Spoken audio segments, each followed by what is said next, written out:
आप जानते ही होंगे कि मैंने शरीर के कुछ संकेतों पर कई वीडियोस बनाए हैं। आप लोगों की त्वचा, उनकी आंखें या होंठ देखकर बता सकते हैं कि उनके शरीर के अंदर क्या चल रहा है। आज हम किसी इंसान की त्वचा और डायबिटीज से उसके संबंध की बात करेंगे। लोगों की त्वचा बहुत कुछ बयान करती है और ये वीडियो देखने के बाद आप किसी भी इंसान या उसकी त्वचा को देखकर बता पाएंगे कि उसे डायबिटीज है या नहीं है। आप खुद पर भी ये जानकारियां लागू कर सकते हैं और पता लगा सकते हैं कि आपको त्वचा की ये समस्याएं हैं या नहीं हैं। मैं आपको इनके उपचार की भी जानकारी दूंगा। मैं आमतौर पर डायबिटीज के साथ कुछ बड़ी समस्याएं देखता हूं। दवाइयां आपके ब्लड शुगर को नियमित और नियंत्रित करने का काम करती हैं, इसलिए आपको कुछ दवाएं दी जाती हैं जिनसे आपकी ब्लड शुगर को सामान्य बनाने में मदद मिल जाती है। क्या इससे समस्या का समाधान हो जाएगा? अगर हम आपके ब्लड शुगर को मैनेज कर लेते हैं तो आप ठीक हो जाएंगे। सवाल ये उठता है कि ब्लड शुगर मैनेजमेंट क्या है। इसके जरिए आप ब्लड शुगर को कम करके उसे सामान्य स्तर पर लेकर आते हैं। आप ऐसा ही कुछ हाई ब्लड प्रेशर की दवा लेकर भी करते हैं। सवाल ये उठता है कि शरीर की शुगर कहाँ जा रही है जिसे आप मैनेज या कम करने की कोशिश कर रहे हैं। क्या ये हवा में उड़ रही है या ये शुगर एक जगह से दूसरी जगह पहुंच रही है? आपने सही सुना, ये शुगर एक जगह से दूसरी जगह पर जाने लगती है। ये आपके खून से शरीर के दूसरे हिस्सों तक पहुंचने लगती है। ये आपके लिवर, दूसरे अंगों तक पहुंचने लगती है, फैटी लिवर के रूप में फैट में बदलने लगती है। इसलिए दवा लेने से कुछ भी हल नहीं होता। समस्या एक जगह से दूसरी जगह पहुंच जाती है। डायबिटीज के साथ दो मुख्य समस्याएं हैं जो आपकी त्वचा से जुड़ी हुई हैं। पहली समस्या है हाई ब्लड ग्लूकोज, जो आपकी त्वचा को सीधे तौर पर या उल्टे तौर पर प्रभावित करता है। दूसरी समस्या डायबिटीज में शामिल एक हार्मोन की है जिसे इंसुलिन हार्मोन कहते हैं। चलिए सबसे पहले इंसुलिन की बात करते हैं। इंसुलिन शरीर का ग्लूकोज कम करता है। जब शरीर में बहुत ज्यादा ब्लड ग्लूकोज होता है उस समय पर शुरुआत में शरीर में बहुत ज्यादा इंसुलिन भी बनने लगेगा जो ब्लड ग्लूकोज को कम करेगा। आगे चलकर शरीर इंसुलिन रेजिस्टेंस की गिरफ्त में आने लगता है, जिसके कारण पैंक्रियास को ये जानकारी मिलती है कि हमें इस रेजिस्टेंस को दूर करने या इससे लड़ने के लिए ज्यादा इंसुलिन बनाना पड़ेगा। डायबिटीज या प्री डायबिटीज में आपका इंसुलिन बहुत ज्यादा रहता है। इसकी जांच की जाती है और डॉक्टर ज्यादा करके ब्लड ग्लूकोज पर ही ध्यान देते हैं। लेकिन अगर डॉक्टर किसी इंसान का इंसुलिन टेस्ट करते हैं तो टेस्ट में इंसुलिन बहुत ज्यादा निकलता है। ये तब तक ज्यादा बना रहता है जब तक कि पैंक्रियास थक कर काम करना बंद नहीं कर देते। फिर पैंक्रियास इंसुलिन नहीं निकालते और इंसुलिन कम होने लगता है। उस स्थिति में वह इंसान दुर्भाग्यवश बाहर से इंसुलिन लेना शुरू करता है। लेकिन ये एक दूसरा विषय है। जब हमारे शरीर में इंसुलिन बहुत ज्यादा होता है हमें इंसुलिन रेजिस्टेंस हो जाता है। उस स्थिति में हमारी त्वचा पर इसका एक लक्षण दिखाई देता है जिसे एकैंथोसिस निग्राकैंस कहते हैं। ये असल में इंसुलिन रेजिस्टेंस का एक आम लक्षण है। इस स्थिति में आपकी त्वचा काली पड़ने लगती है, त्वचा टैन होने लगती है, त्वचा मखमली होने लगती है। शरीर में जिन जगहों पर त्वचा फोल्ड होती है ऐसा ज्यादातर वही देखा जाता है, जैसे कि हाथों के बगल में, गर्दन पर और कोहनी पर ऐसा देखने को मिलता है। इन जगहों की त्वचा काली होने के पीछे का कारण मेलानोसाइट नामक एक सेल है। ये सेल मेलानिन का निर्माण करता है जिसे किसी की त्वचा का पिगमेंट कहते हैं। इंसुलिन रेजिस्टेंस के कारण ये सेल जरूरत से ज्यादा बनने लगता है। ये त्वचा की पहली समस्या है। त्वचा की दूसरी समस्या में आपकी त्वचा पर मस्से निकलने लगते हैं। इंसुलिन एक एनाबोलिक हार्मोन है। जब बहुत ज्यादा इंसुलिन बनने लगता है उसके कारण दूसरी चीजें बढ़ने लगती हैं। त्वचा पर छोटे ट्यूमर उभरने लगते हैं। मस्सों को हम छोटे और हानि रहित ट्यूमर कह सकते हैं। मस्सों की स्थिति में हमें इंसुलिन की बढ़ोतरी और बढ़ते विकास का संबंध दिखाई देता है। अगर आप मस्सों से तेजी से छुटकारा पाना चाहते हैं तो मैं आपके लिए नीचे एक लिंक डाल दूंगा। त्वचा की अगली समस्या को डिजिटल स्क्लेरोसिस कहते हैं। इस स्थिति में आपकी त्वचा मोटी हो जाती है, त्वचा खुरदुरी हो जाती है, त्वचा रूखी और पपड़ीदार हो जाती है। आपके खून में बहुत ज्यादा इंसुलिन होने के कारण ही ये समस्या पैदा होती है। आपकी त्वचा में छोटे छोटे सेल्स होते हैं जिन्हें केराटिनोसाइट कहते हैं। इंसुलिन इन सेल्स को प्रभावित करता है। उसके कारण ये सेल्स असामान्य तरीके से बढ़ने लगते हैं, जिसके कारण आपकी त्वचा मोटी या खुरदुरी हो जाती है।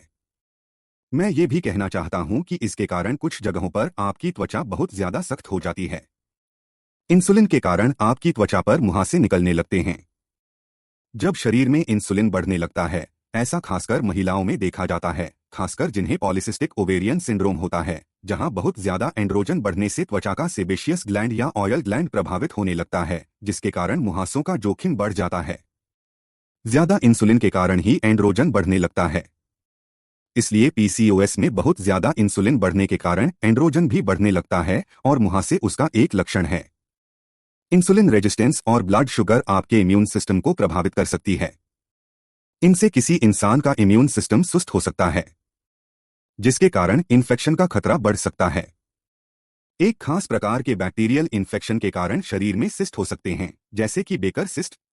प्रैक्टिस के दौरान मैंने देखा है कि जिन लोगों को डायबिटीज थी, उनमें बेकर सिस्ट की संभावना बहुत ज्यादा रहती थी। ये समस्या इस बात से जुड़ी हुई है कि ब्लड शुगर आपके इम्यून सिस्टम को किस तरह से प्रभावित करती है। चलिए अब ब्लड ग्लूकोज लेवल की बात करते हैं। जब ब्लड ग्लूकोज का लेवल ज्यादा हो जाता है, उसके कारण त्वचा में खून के प्रवाह की कई समस्याएं पैदा हो जाती हैं। जब आपकी टांगों के निचले भाग में मौजूद कैपिलरीज प्रभावित होने लगती हैं, तो उसके कारण उस जगह पर लाल या नीले रंग के निशान पड़ने लगते हैं, जिन्हें पेटिकिया या परप्यूरा कहते हैं। पेटिकिया में छोटे निशान बनने लगते हैं और परप्यूरा में बड़े निशान। लेकिन ये रक्त के प्रवाह की समस्या है, क्योंकि इन स्थितियों के कारण कैपिलरीज खराब होने लगती हैं और खून टिश्यूओं से बाहर निकलने लगता है। आमतौर पर ऐसा डायबिटीज के रोगियों की टांग के निचले भाग में देखने को मिलता है।